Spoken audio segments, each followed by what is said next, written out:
2026年，波兰与乌克兰围绕米格29吵得不可开交，让这位冷战老将再次成为焦点。波兰想9架米格29换乌军的无人机技术，乌克兰检查后直言机况太差，波兰则拒绝支付翻新费用，双方在维修责任和战机换无人机技术上僵持不下。乌军想要米格29的原因很简单，因为在俄乌战场上，米格29仍是乌军主力，正在不断消耗。这架诞生于冷战时期，本该被 F-16淘汰的老将米格29，凭什么服役40多年后，还能让各国为他争得热火朝天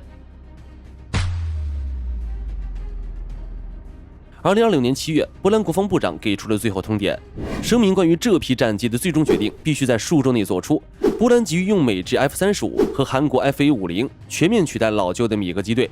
但是在移交位于马尔堡第29战术空军基地与波兰明斯克第23基地的9架米格29时，波兰坚决拒绝支付给彼得戈什厂的高昂整修账单，而乌方则指责波兰没有履行用战机换取乌克兰前线无人机技术的协议，导致波兰暂停了移交，并公开批评乌方。就在双方僵持不下的时候，一个第三方北约成员国趁虚而入，向波兰提出希望接手这批战机。在外交对碰背后，是俄乌战场上米格29的极度紧缺。2026年6月至7月间，俄军使用无人机突袭乌军，在尼古拉耶夫州的沃涅兹先斯克机场摧毁了数架米格29，乌军也在赫梅利尼茨州和巴尔塔瓦州确认了战机坠毁。乌克兰空军则展开了对等报复，击毁了俄军位于克里米亚贝尔贝克空军基地以及库尔斯克州的哈利诺机场停驻在地面上的米格29。在战场之外，米格29在全球展现出截然不同的命运。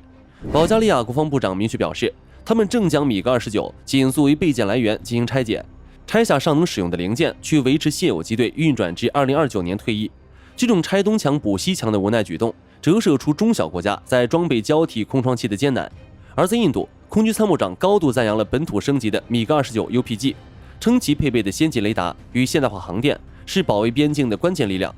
并在2025年5月的信杜尔行动中表现出色。在伊朗，空军出动米格29为已故最高领袖哈梅尼的灵柩护航，并正从俄罗斯接收升级型的米格29 SMT 与 M 型战机，以此在地区局势中支撑空军门面。米格29的诞生其实是因为1969年苏联获知美军启动了 FX 项目及后来的 F-15，意识到现役的米格21虽然敏捷，但航程和航电太差，米格23速度快，但缺乏近程缠斗能力。苏联急需一款机动性优异、具备短场起降和高航电性能的新战机。苏联参谋本部提出了先进战术战斗机 PFI 的严苛指标。到了1971年，苏联因为全重型战机造价过于昂贵，将项目拆分为重型和轻型两大方向，这与当时美军推行 F-16与 YF-17的轻型战斗机 LWF 计划如出一辙。重型战机交由苏火一研制出苏-27，轻型战机则由米高扬设计局在1974年提出9号项目及米格29A。1977年10月6日，试飞员费多托夫驾驶912首飞原型机升空，美国侦察卫星在朱科夫斯基试飞场发现了它，赋予其白羊座 L 的代号。在气动与结构设计上，米格29由苏联空气动力研究所进行复杂的气流计算，采用了机身与机翼融为一体的流线型布局，机翼为后掠角40度的中单翼，配合融为一体的1000元延伸面。如果用生活中的场景来比喻，这套延伸面能把迎风吹来的高速气流卷成一股强有力的漩涡，撕扯在主翼上方，哪怕战机把机头高高抬起冲向天空，气流也不会轻易脱离机翼，从而保证战机不会失去升力失速坠落。整体主结构以铝合金为主，并辅以复合材料，所以承受9G的过载。在动力与翼展起降上，米格29搭载了2具克里莫夫 2D33 涡轮风扇发动机。为了能在满是泥泞和碎石的简易野战跑道上起降，米格29设计了一套绝妙的进气道防异物系统。这就好比一台家用吸尘器在经过满是碎石的院子时，会自动把地面的吸尘口紧紧关上，转而打开顶棚上的清洁进气过滤网，吸入干净空气。当战机在地面滑行起降时，主进气门会完全关死，防范石头颗粒吸入发动机砸毁叶片。发动机改为从机翼根部上方的百叶窗进气口吸入空气。这种粗暴而实用的设计赋予了它极强的野战生存力。这套顶尖的机械安全设计却在1989年巴黎航展上出现了意外。苏联试飞员阿纳托利·科沃丘尔驾驶蓝色303号米格29在160米低空进行大弓角慢速通场时，右侧发动机突然吸入飞鸟发生爆震，在180公里的极低时速下，战机瞬间失去控制，掉头再向地面。科沃丘尔在千钧一发之际将战机拉离观众席，在距离地面仅30米、离撞击火球只有2.5秒的生死关头，依靠星火 K36DM00弹式座椅成功弹射，降落在离爆炸火球仅30米的地方，奇迹生还，向全人类证明了苏联救命座椅的工程奇迹。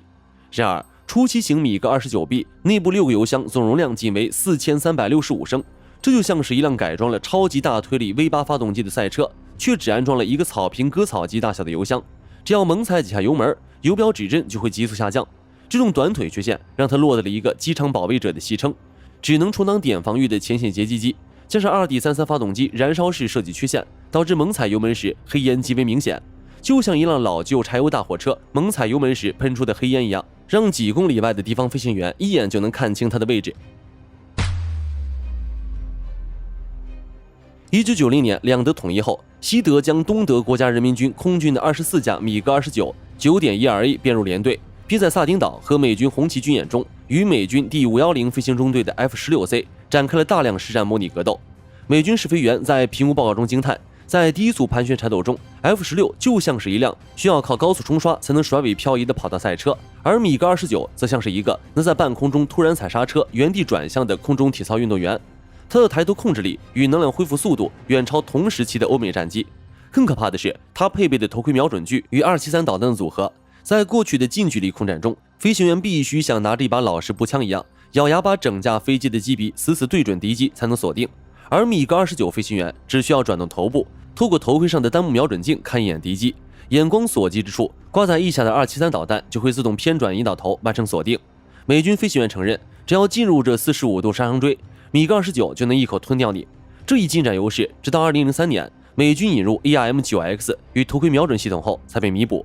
然而，在视距外接战与航电领域，试飞员也指出了其致命伤。苏联将飞行员视为地面指挥所的操纵感执行器，这就好比你买了一部手机，却不能决定怎么用，只能安装厂商规定的软件一样。战机配备的法佐特隆 N019 雷达使用的天线，对头追踪距离仅70公里，几乎没有下视下射能力，且极易被干扰。座舱的模拟仪表繁杂，没有手指摇杆，得低头找开关才能切换武器，且副油箱存在严苛的飞行速度与过载限制，这导致德国空军在1999年科索沃战争期间，因无法融入北约预警机数据链而拒绝将米格29派往前线。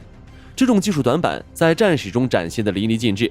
1991年海湾战争中，伊拉克有5架米格29被联军击落，而在1999年埃塞俄比亚与厄立特里亚的巴德梅边界战争中，上演了人类历史上首次苏27与 MRG-29的直接空战对决。聘请乌克兰雇佣兵的厄立特里亚米格29A 与聘请俄罗斯顾问的埃塞俄比亚苏27 SK 多次交手，中远距发射的227导弹因性能脱靶全部被命中，所有的击落全部发生在近距狗斗中。埃塞俄比亚的苏27凭借推重比与推力优势，用273击落至少4架米格29，其中1架米格29甚至在强行大过载盘旋时，因吸入前方战机喷出的废气，导致发动机缺氧熄火，被直接反杀。面对缺点，米高扬设计局展开了漫长的改进进化，从换装大型背部增程油箱与干扰器的 9.13， 到换装相控阵雷达、玻璃座舱与线传飞控的米格29 SMT、米格29K 舰载机以及中级衍生型米格35。在固定武装上，米格29在左侧一根配备一门30毫米机炮，翼下6到8个挂点，可挂载4500千克弹药，一步步从前线短腿截击机演变为具备多用途战机。当历史进入俄乌冲突的高烈度消耗战，乌克兰空军手中的米格29上演了一场军工史上最惊人的战术魔法。为了打破苏联老旧模拟线路与欧美数字导弹之间的代沟，欧美与乌克兰工程师设计出一种信号接口桥接挂架，这就好比设计出了一个万能转换插头，让一台80年代的老式磁带机能够直接与一部现代智能手机进行数据通讯。座舱内部的改造更为突出，乌军飞行员驾驶舱内被直接绑上了一块加固型商业平板电脑，飞行员不需要拆开整个老旧的仪表盘去重新布线，只需要在起飞前把这块平板电脑固定在挡风玻璃旁。这块平板电脑作为独立的武器管理系统，在空中通过无线与卫星导航设备通讯，直接向翼下挂架注入 GPS 目标坐标与射击参数。乌军飞行员利用这套低成本 DIY 系统，在战术上开创了防空压制组合拳。战机先发射美制 AGM-88 哈姆反辐射导弹，逼迫俄军防空雷达关机或将其摧毁。随后，米格29迅速爬升，在70公里外抛射美制 GDM-12滑翔炸弹以及法国铁锤火箭助推炸弹，成功轰炸了比尔格罗德的俄方基地与扎波罗热的战术要地。全球范围内，米格29正经历着大规模的退役与阵营转换。曾经拥有大量米格29的前华约国家，如捷克、斯洛伐克、波兰，以通过战机捐赠换取直升机，或以1欧元象征性价格转售等方式，将米格29清除序列，全面换装 F-35、F-16以及 F-A-50。而美国国防部甚至曾向摩尔多瓦购买21架米格29，指派给基地作为威胁训练与假想敌研究。从1977年首飞的原型机，到如今座舱里绑着平板电脑、抛射滑翔炸弹的混血老将，米格29在其50年的生命周期中，一共制造了上千架，遍布全球30多个国家和地区。这款曾经守护苏联前线的空中轻骑兵，已在硝烟与岁月的交织中，完成了它跨越世纪的传奇。本期关于米格29的故事就到这里，各位觉得在俄乌战场上，米格29还能撑多久？欢迎在评论区留下你的看法。如果你喜欢这期视频，别忘了按赞、转发、订阅，我们下期再见。